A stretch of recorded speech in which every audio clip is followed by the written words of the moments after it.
죽음에 대한 이해가 그 사람의 삶을 결정한다. 어디서 많이 들어본 것 같기도 한데 그냥 제가 한번 이렇게 만들어 봤습니다. 죽음에 대한 이해가 그 사람의 삶을 결정한다.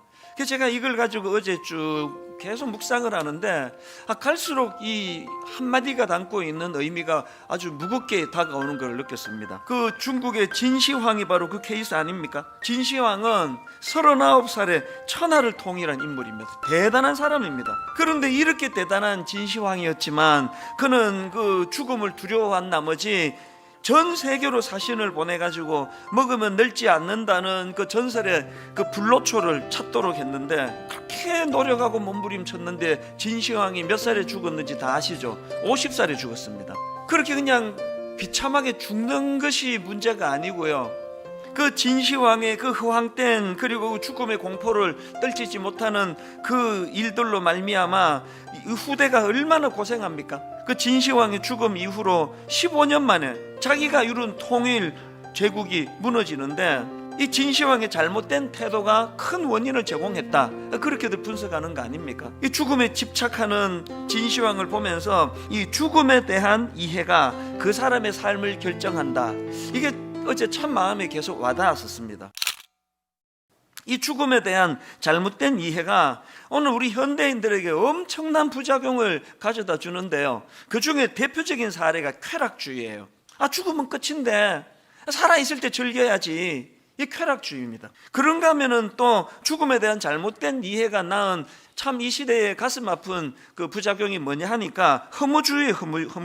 한번 노력하면 뭐 하나, 죽으면 끝인데. 그 자살도 마찬가지 아닙니까? 어차피 죽으면 끝인데 내가 뭐 여기서 무슨 부귀영화를 누리겠다고 뭐 끝내지 뭐. 이게 다 죽음에 대한 잘못된 이해에서 나오는 겁니다. 우리가 이런 어리석음에 빠지지 않기 위해서는 이 죽음에 대한 정확한 이해가 필요한데요, 성경은 이 인간의 죽음을 세 가지 종류라고 그렇게 설명을 합니다. 성경이 말하는 세 종류의 죽음, 첫 번째 죽음이 뭐냐? 육체적인 죽음입니다. 이건 생물학적 죽음 아닙니까? 숨이 멎고 병원에서 의사 선생님이 사망했습니다, 이렇게 판정 내릴 때 이건 육체적인 죽음을 말합니다. 성경은 이 육체적인 죽음을 영혼과 육체가 분리되었다, 이렇게 분석을 하거든요. 또 대부분의 사람들이 잘못 알고 오해하고 있는 것처럼 죽음은 끝, 이거 아닙니다. 성경은 이 육체적인 죽음은 그 새로운 시작이라고 그렇게 규정을 짓고 있습니다. 심지어 사도 바울은 죽음을 텐트를 걷고 이제 본향으로 가는 거라고 이렇게 이해를 하고 있거든요. 그런가 하면은 성경이 말하는 두 번째 죽음은 영적인 죽음입니다. 영적 죽음이란 육체적으로 생물학적으로 살아있음에도 불구하고 죄로 인하여 사람의 영혼이 죽어버리는 죽음이다. 다시 말해 사람의 영혼이 생명력을 상실하는 것이다. 사람이 영혼의 생명력을 상실하는 것, 이게 영적인 죽음입니다. 그 다음 들어보세요. 죽은 영혼을 가진 그 사람은 하나님과의 관계가 깨어진 상태로 살아간다. 하나님과 영적으로 분리된 상태에서 생물학적, 육신적으로만 살아있을 뿐이다. 이 영적인 죽음의 상태가 어떤 건지 아시겠죠? 즉 육체는 살아서 숨은 쉬고 있는데 영혼이 죽었기 때문에 하나님과의 관계가 깨진 상태, 이게 영적인 죽음입니다.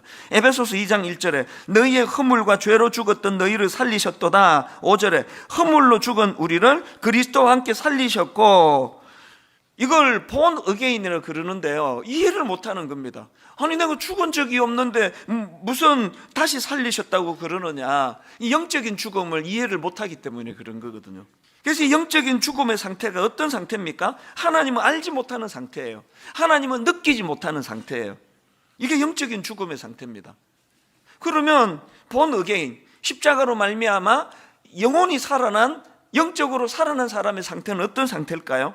하나님은 아는 거예요. 하나님은 느끼는 겁니다.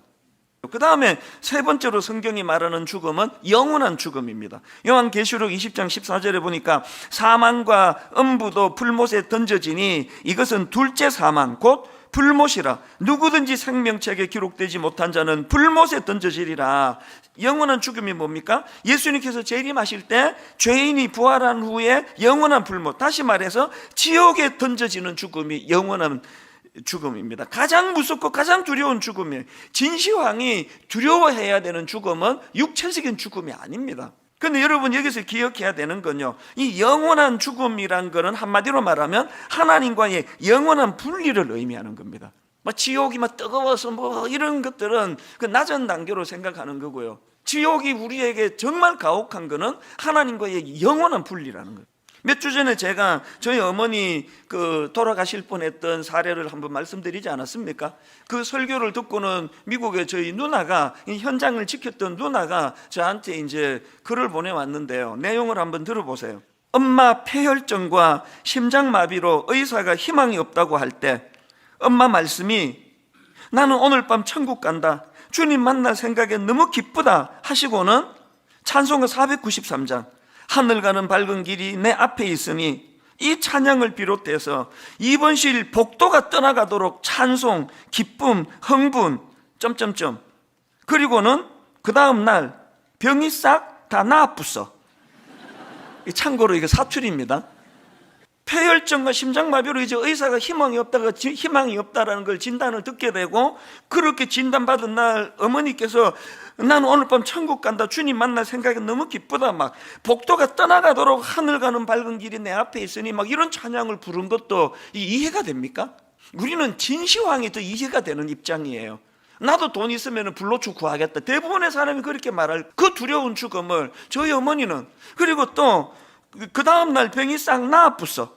그래서 이제 그 다음날 아침에 의사가 와가지고, 의사가 이상하다, 미국 의사가 이상하다.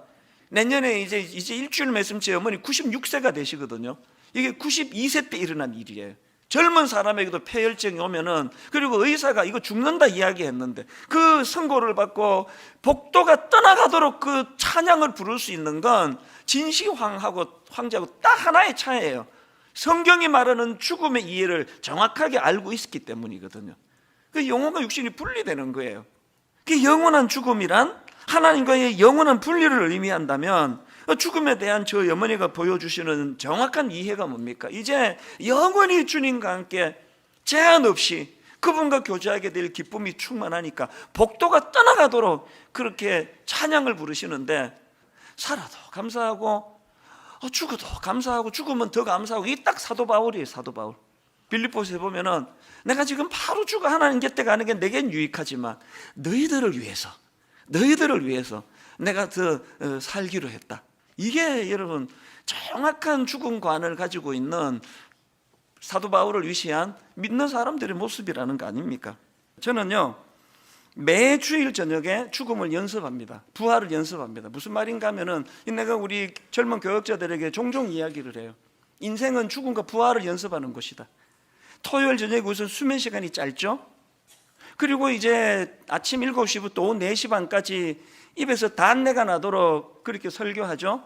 그리고 저는 나가서 성도님들 배웅도 악수도 못해요. 예배와 예배 사이에 찾아오시는 분들도 기도해 드려야 돼요. 그렇게 하고는 집에 들어가면은 모든 에너지가 다 제로예요. 다 고갈이 돼가지고요. 저녁 먹고 나면은, 저는 나 이제 잔다 이렇게 하고 자는 경우는 많지 않고요. 보면은 아침이 돼 있습니다. 스르르 그냥 이게 난 죽는 거라 생각해요. 주일 저녁에 저는 저녁 먹으면 미리 양치하고 뭐 다 해놓고 준비 딱 하고 있습니다. 언제 죽을지 모르니까. 그냥 뭐 나도 모르는데 그냥 보면은 아침이에요. 전 매주일마다 이걸 난 죽음과 부활 연습이라 생각하거든요. 오늘 여러분 호흡이 닿을 때 이 하루 내게 맡겨진 일 최선을 다해서 하고, 오늘 이 시대 우리 가장들 얼마나 사는 게 힘듭니까? 얼마 안 남았습니다. 최선을 다해 살아가면서 오늘 하루 너무 피곤해 지쳐 언제 잠들었는지 모르듯이 뭐 죽듯이 그냥 잠에 빠지고, 그리고 월요일 아침에 너무너무 기분 좋은 마음으로 일어나 그 다음 주 설교 준비를 하면서 주님 오늘도 부활의 기쁨을 맛보게 해주시니 감사합니다. 이게 인생입니다.